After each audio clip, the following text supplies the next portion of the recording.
Hello student, how are you? Hope you all are fine. So from KG to class 5, tomorrow is the last exam, and also class 12 also tomorrow is the last exam, and from class 6 to 10, day after tomorrow is the last exam. It means 3 June. So already in previous video I have told you that we are going to organize a workshop, and we'll try to make a digital wall mechanism. So try to participate. So that will be start from 5 June. So पहला दिन जो है वो world environment day भी है, तो उसमें plantation होगा. सो सब स्टूडेंट एक एक प्लांटेशन करना है, जो जिनका पसंद है. तो उसमें यूनिफॉर्म पहन के करने से ज़्यादा बेटर है, और आप लोग वीडियो भेजोगे जो बेस्ट प्लांटेशन होगा हम लोग ट्राई करेंगे प्राइज़ रखने के लिए. फिर राइटिंग पार्ट होगा. राइटिंग पार्ट में होगा पोएम राइटिंग बाद में भी भेज सकते हो. पोएम थोड़ा इफेक्टिव होना है, मीनिंगफुल होना है, ठीक है. आपका जो लैंग्वेज पसंद है उसी लैंग्वेज में आप लिख सकते हो. सेकेंड है स्टोरी राइटिंग. ओके, यहाँ पे लैंग्वेज उतना मायने नहीं करता है, बट थीम, कंटेंट एंड एवेब writing must be good. Thoughts भी लिख के भेज सकते हो. फिर meaningful message, article on current issues, तो इसमें आप कोविड के ऊपर गवर्नमेंट को सजेशन मैसेज भी लिख सकते हो. फिर 6 जून यानी day 2, that is Monday,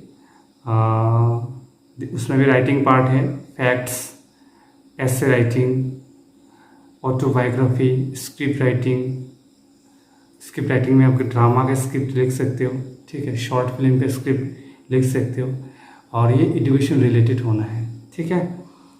day 3 that is Tuesday 7 June. So इसमें आपका क्रिएटिव पार्ट होगा. Sketch, art, painting, drawing, craft. Okay, craft means by using waste material. जो घर में वेस्ट मटेरियल होता है उसको यूज़ करके आपको क्राफ्ट करना है, फिर उसको भेजना है. Number 5 demonstration of activities, maximum 3 minute. कोई भी एक्टिविटी, ठीक है, जो क्रिएटिव एक्टिविटी व साइंस एक्टिविटी, उसमें वो मैथमेटिक्स एक्टिविटी, जो भी एक्टिविटी आपको अच्छा लगे वो आप वीडियो बना के भेज सकते हो, बट 3 मिनट से ज़्यादा नहीं होना है, मैक्सिमम 3 मिनट. फिर day 4 that is Wednesday 8 June. So that online quiz होगा. हाँ, फिर आपका एक टेस्ट होगा रीजनिंग एंड लॉजिकल एनालिसिस. इसमें गूगल फॉर्म व टेस्ट मुझ में होगा, ठीक है. तो वो भी बहुत इंपॉर्टेंट पार्ट होता है. फ्यूचर में कोई भी जॉब लेने के लिए भी वो काम आता है, और आप कितना सीखा है, आपका IQ लेवल कितना डेवलप्ड हुआ है, we can come to know from that test.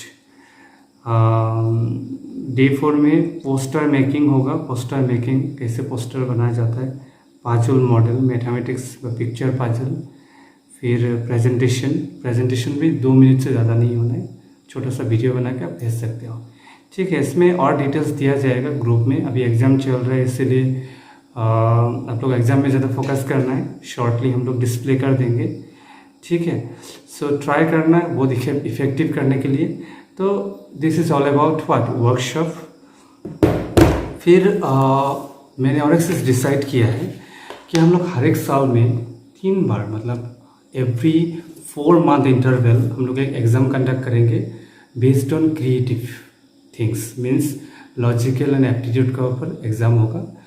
तो मैं डेट को आज आपको अनाउंस कर देता हूँ. जुलाई 18 को फर्स्ट एग्ज़ाम होगा रीजनिंग एंड एप्टीट्यूड का ऊपर, जैसे आपका ओलंपियाड में जैसे एग्ज़ाम होता है, ठीक है.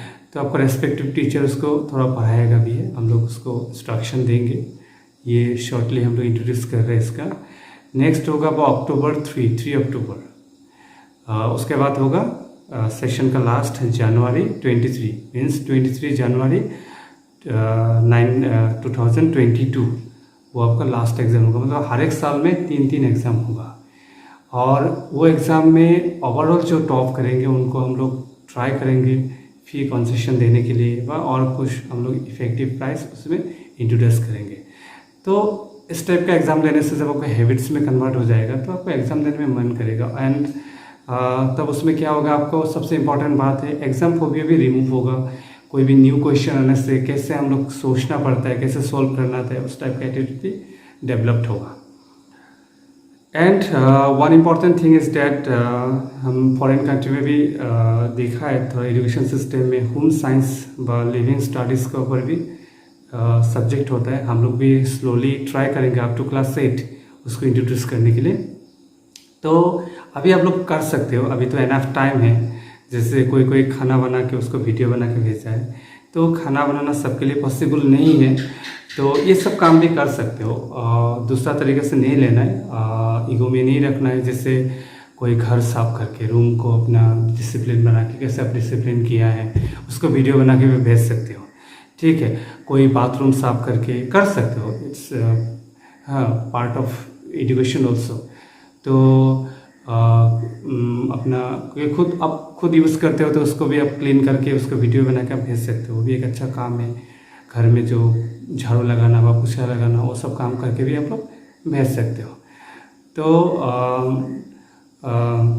इसमें भी हम लोग खुशी मिलेगा, क्योंकि लाइफ को सर्वाइव करने के लिए रियल लाइफ को भी समझना बहुत ज़रूरी है पढ़ाई का साथ साथ, ठीक है। मैं ये सब चीज़ मतलब कंपल्सरीली नहीं बोल रहा हूँ, जो मतलब पढ़ाई करने के बाद एक्स्ट्रा टाइम मिलता है उसके बाद ये सब काम करना है, ठीक है। ऐसा नहीं है कि उसी में फिर ज़्यादा इंटरेस्ट देना है, नहीं।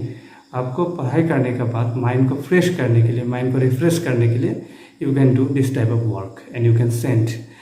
एंड और एक बात है, जैसे सुबह उठ के नहा धोवा के आप असेंबली को भी कर सकते हैं। जैसे स्कूल में जैसे असेंबली होता है, जब तक स्कूल नहीं खुलता है, ठीक है, असेंबली में जो काम होता है स्कूल में वो आप घर में करके यू कैन सेंड वीडियो, ठीक है। तो असेंबली में मैं फिर से रिमाइंड कर देता हूँ, प्रेयर होता है, प्रेयर तो आपको मिल जाएगा स्कूल डायरी में, ठीक है। प्लेज होता है, फिर new word, thought, news, special item में अब रिमाइंड करना, बहुत सारे स्पेशल आइटम यहाँ पे दिया जाता था, ठीक है। फिर आपका जो हम लोगों का जातीय सॉन्ग होता है, ओ मोर अपुनार देश, वो होता है। फिर जनगण मन अधि, लास्ट में होता है कम्युनिटी से सॉन्ग, ठीक है। तो जो बेस्ट प्रेयर वीडियो होगा वो भी हम यूट्यूब में शेयर करेंगे, ये एक मेमोरी बन के रह जाएगा। आप भी बाद में जाके देख के हैप्पी फील कर सकते हो कि इतना अच्छा प्रेयर किया था, ठीक है। तो ये भी एक डिसिप्लिन क्रिएट करने में अच्छा होता है। तो मैं ये सब चीज़ इसीलिए बोल रहा हूँ, जितना ज़्यादा आप एक्टिविटी करोगे उतना आपका माइंड डेवलप्ड होगा, उतना आप एक्टिव बनोगे, उतना एक माइंड को एक गुड फीलिंग्स मिलेगा।